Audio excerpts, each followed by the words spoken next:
Hey guys, so today I'm going to be reviewing the Viper Katla. This is going to be my very first review, and I hope it gets received well. And if there's anything you want to add to it, or any tips you have, please share them in the comments.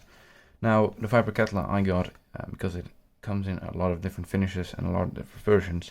Is the satin carbon fiber finish, the 3D version. It comes in with a little bit of paper of how to use it. Some bubble wrap in a box and a little plastic sheath to cover the knife. Now, this knife itself, it is a 8.3 centimeter. It has an 8.3 centimeter blade. It is carbon fiber. It has a carbon fiber scale on it. It is a liner lock M390 blade, Tanto, Jasper Fox design, and a fairly deep carry pocket clip. It has some bronze accents here around the pivot ring and the back spacer. It has a titanium pocket clip. It is a flipper and it is also thumbstamp deployable. So yeah. It cost me about 180 euros. There are different versions which are cheaper. There, I believe, are versions which are more expensive. This is, however, one of the more expensive versions.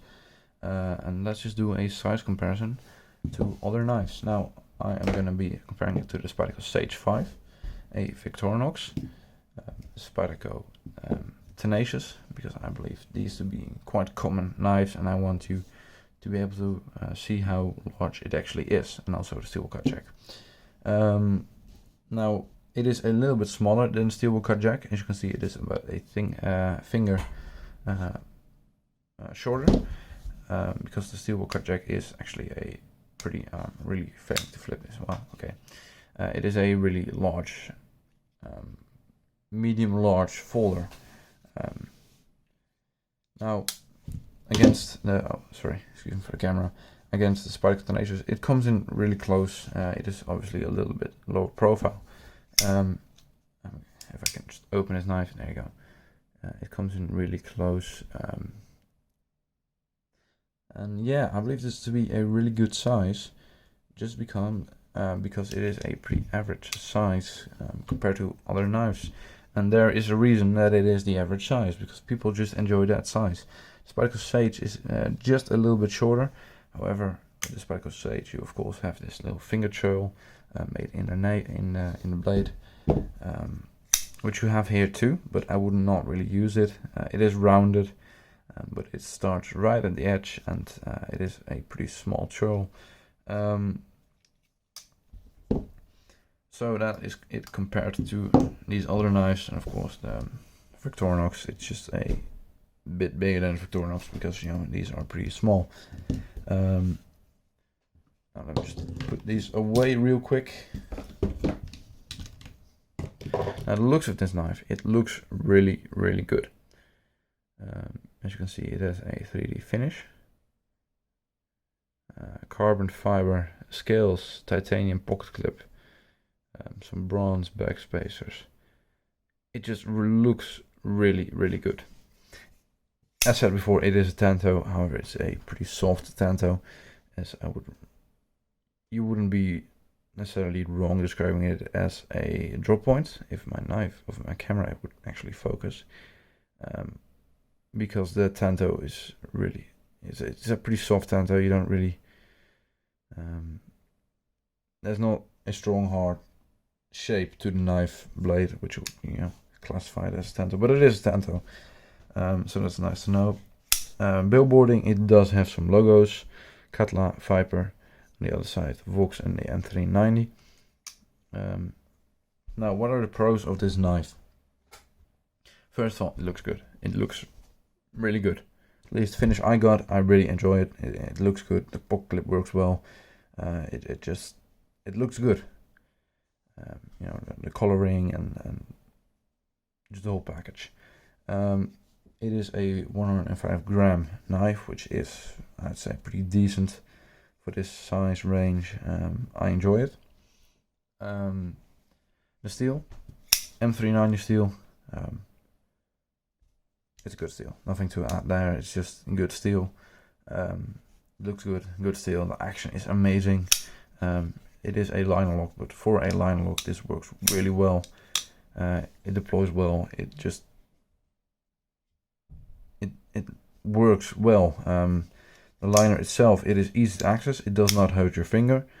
There is some jimping on there, but it's not sharp. It's done well. There's also some jimping here on the back, and there's some jimping on the flipper itself. If you can focus, there you go. There's some jimping on the flipper itself. It's comfortable to use. As you can see, it's just, I want to open and close this knife as much as possible because it's just such a fidgety knife, because it works well. It is comfortable. The handle is comfortable. You can hold it however you want, and it will hold well because it's just a well-designed knife. The pocket clip, it does not hurt your hand. Even if you squeeze it real hard, it won't hurt your hand. The back of the spine is rounded, which I believe it feels pretty comfortable. The jimping there is functional, and it is done nicely. It's really easy to use. As I said before, it's comfortable to use and thus easy to use. Yeah, no real complaints about the action on this knife. It does have thumb studs, so you can deploy it that way, spider flick it, whatever. And it works well with that too, because the detent isn't too tough, too strong. And I'll mention that later, because that is a pro, but also a con, just depending on what you're looking for. The centering is perfect. There's no blade play, nothing at all. It runs on bearings. I've not taken this knife apart yet, but I will. Now, what are some of the cons? Now, let's start off with the pocket clip. It is a good looking pocket clip. It is fairly deep. However, it is soft. It doesn't hold your pants too well. So, I mean, I don't think it's going to fall out, but it's not really catching that either. You should probably take this off, bend it in a little bit, and then it's going to work a lot better. Now the pocket clip, it is not completely straight from the knife, it is a little angled, which means this gets pushed more in the back of your pocket. This gets pushed like that, which means the flipper tab won't just rumble around with your phone or whatever. It's not going to be, like Nick Shabazz says, a pocket packer. Because it is a pretty small flipper. For instance, if you compare it to the Wii Praktic, that has quite a bit of a bigger flipper. The steel cut jack again, that also is a lot bigger. And yeah, those really do have pocket packers. But this just doesn't really. I haven't found any issues with it, at least. Now the detent, as said before, it is a good detent for the flipping action. For the thumb action, it's a little bit tight, but it's completely functional. The issue is if you want to just see if it falls out, it will eventually. If you do it hard enough. I'm not going to be able to do it here because I just don't have the space. But it could, you could hit it out. You could, it is a smooth knife, runs on bearings. It does close really easily. It's not fall shut, drop shut, but it is close to that. It has internal stop pins, which follow the blade itself. I don't know if I can actually show this on camera. If it's going to focus. You can see them in there, but I will show you that with this assembly of this knife. The handle length is 11.5 centimeters, the blade length 8.3 centimeters, which I believe to be making one of the best packages size-wise, for me at least, because everyone wants different things for their knives. Some like really small knives, some like a lot bigger knives. It just really depends on what you're using the knife for and what you like what you like in a knife. Now, what else is bad about this knife? It is somewhat pricey at 180 euros. However, do I feel like it's worth it? Yes, absolutely. I think they could sell this knife at 200 euros and it would still be worth it because it just works well.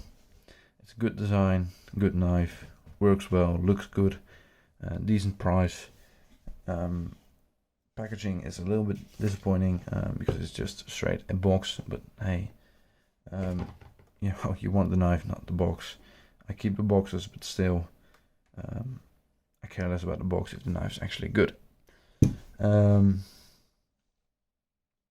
Yeah, I don't know what else to add, because it's just a really comfortable to use knife. You can easily disengage the knife without hurting your finger. Oh, excuse me. And yeah, I don't know about the internals, but we'll see that later. I mean, except for the blade, it is a little bit thick behind the edge. Yeah, I don't know how sharp this will actually get. I believe it's 5 to 6 millimeters behind the edge, which is a little bit chunky. Yeah, we'll see how sharp this will actually get, because right before my disassembly, I usually sharpen the knife right before disassembling it, so you can actually sharpen it. So you get some water or dirtiness, some metal shavings. You get those in the pivot and it won't run well, so I'm just gonna clean it right after. Yeah, would I recommend this knife? Absolutely. It looks good, works well. It's just a good knife. Some flaws, like the detent and the pocket clip, and a little bit chunkiness behind the edge, but I could really, look over those, because it just, everything else you're getting with this package for 180 euros. You can get cheaper versions, titanium, whatever. Micarta, I would really recommend this. It is a good knife. Yeah, is it the perfect knife? Maybe, but it comes damn close. So thank you for watching. If you have any advice for me for the next review I'm gonna do, or for the next disassembly video, for the next video at all, please leave it in a comment down below, because I hope to do this more often and better than I did this review. So thank you for watching, and goodbye.